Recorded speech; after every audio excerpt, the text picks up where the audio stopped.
Real estate appraisal Today basics, for real estate extraordinary appraiser tips, assumptions. I'm going to teach you guys some real estate appraisal basics. This is one of the things we use with reports, and it's called extraordinary assumptions. It means the USPAP definition is an assumption directly related to a specific assignment as of the effective date. The effective date means the day that we were out there doing our inspection of the assignment results, which, if found to be false, could alter the appraiser's opinions or conclusions. Now, when I was in class many years ago, the easiest analogy to use to describe an extraordinary assumption, which we use, here and there, is called a drive-by appraisal. Like, we'll drive by and not do a full inspection on some houses.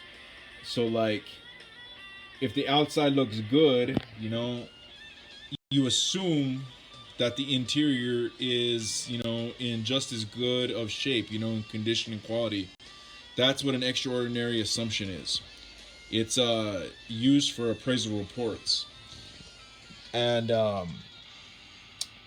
extraordinary assumptions presume as fact otherwise uncertain information about physical, legal, or economic characteristics of the subject property, or about conditions external to the property, like the drive-by thing I was talking about, such as market conditions or trends, or about the integrity of data used in an analysis. That's another place where you can find it.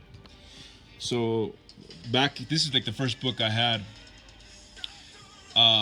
The appraiser may use extraordinary assumptions when credible assignment results can still be obtained with its use.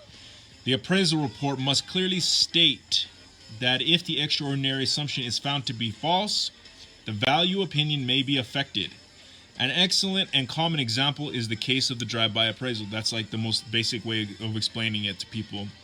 The appraiser makes the extraordinary assumption that the interior condition / quality of the property is consistent with that of the exterior.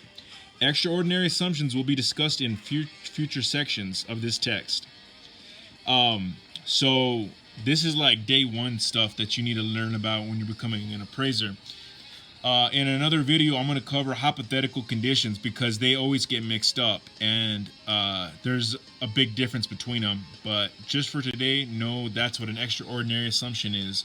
And if you have an appraiser coming by, and let's say like a flood took place a few months ago, and all the basements in the street flooded, and the subject house has a basement.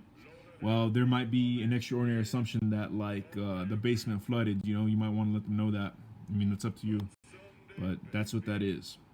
Have a wonderful day.